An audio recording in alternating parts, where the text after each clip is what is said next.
Hi, welcome to Skylight Music Studios. My name's Lee, and today I want to elaborate further on the eighth note beats. And this time the bass drum is going to get a little bit more complex, and later on we're going to add some extra hand beats which are going to play on 16th notes. And that's going to make some of these eighth note patterns really bounce along. And as I said, the bass drum is going to play a slightly more complex pattern this time, because apart from beat 1, which will play on 1, we're going to play the bass drum on ands of the beat. So let me just count you through that. It's quite convoluted.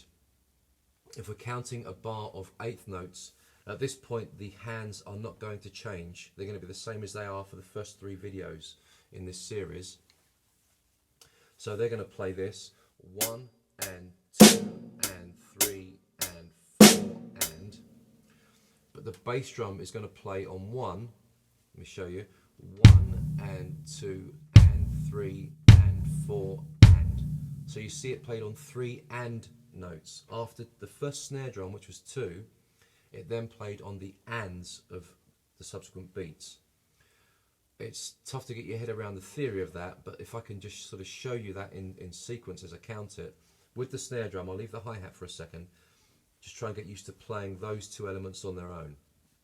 So we went 1 and 2 and 3 and 4 and. I'll do that again.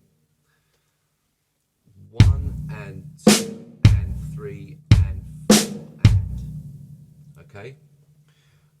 Now I said in the previous video, if you can count over the top of your playing, it really helps to place these beats. And at this point, that becomes really an important factor in learning these beats.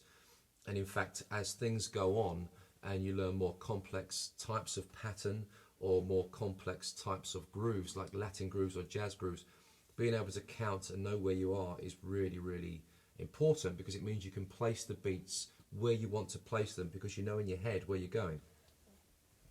So I would say that if you can get used to the counting, it's going to be really paramount importance. So let's now play that bass drum pattern over the top with the right hand in as well, to make the full pattern happen.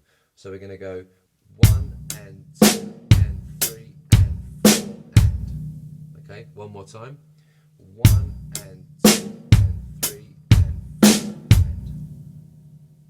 Now I'm going to cycle a couple of those together. You can see how the bass drum sort of has a little double kick at the end of the bar, which will cycle it into its next beat, into its next bar. Sorry.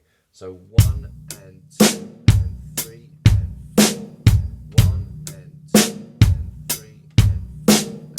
1 and 2 and 3 and 4. 1 and 2 and 3 and 4. Okay.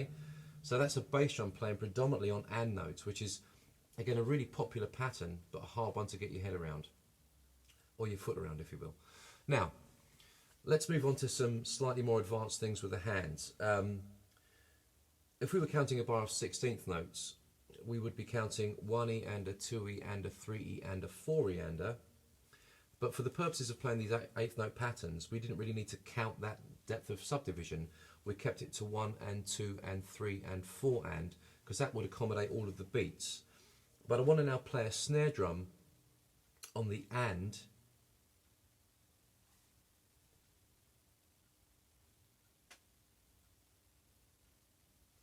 Where should I go from?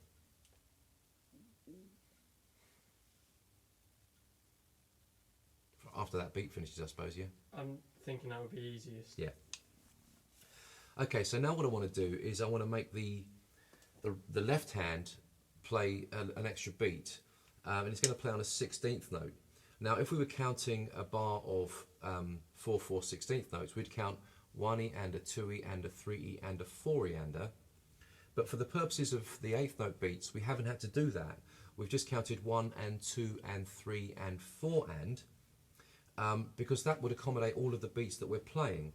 But now I want to play a snare drum on an A, which is going to happen after 2 and after 4, okay, in the bar. So when we count, I might still just count, just for my own purposes, just the 1 and 2 and etc, etc. But when I get to where I want to put the extra little beat in, I might count that 16th note in there, you see, just to help me sort of get through the beat. So I'd count, for the purposes of the beat I'm going to show you, I'd count 1 and 2 and a 3 and 4 and a. Okay? So that's going to accommodate everything that I'm playing. And if I show you just the snare drum, it's going to go like this. It's going to go 1 and 2 and 3 and 4 and a. So I know that the noise of the drum covers up my vocals somewhat, but you can hear it's going 1 and 2 and a 3 and 4 and a.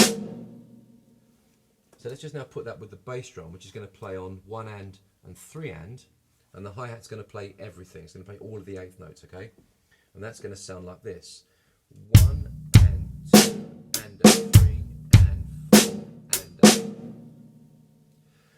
Now the thing to notice here is the hi-hat is playing its constant 8th note. So because the extra snare drum beat goes between 8th notes, it actually goes between 2 hi-hat beats. You've got and yeah, that's the thing to practice for this. And yeah, you want to add a bass drum, of course, so we're going to get this and so sort of right, left, then hand and foot.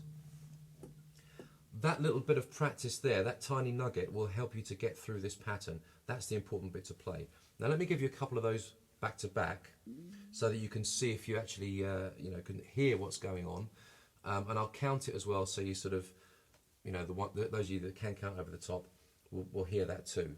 So let's go. We're going to go 1 and 2 and a 3 and 4 and a 1 and 2 and a 3 and 4 and a 1 and 2 and a 3 and 4 and a 1 and 2 and a 3 and 4 and a. Now guys, I know that's a quick overview of adding a 16th to an 8th note beat. It's classed as an advanced 8th note beat generally, but I just wanted to sort of get that in there quickly because we've done a lot of work on the different bass drum patterns. I just wanted to add a 16th to see where this could lead to in subsequent videos, okay? I hope you enjoyed that. I will be elaborating further in the next video, which is going to be more advanced 8th note beats with the hands, okay? And I'll see you soon. Hope you enjoyed it. Any questions, get back to us. We'll get straight back to you. Thanks a lot. Bye-bye.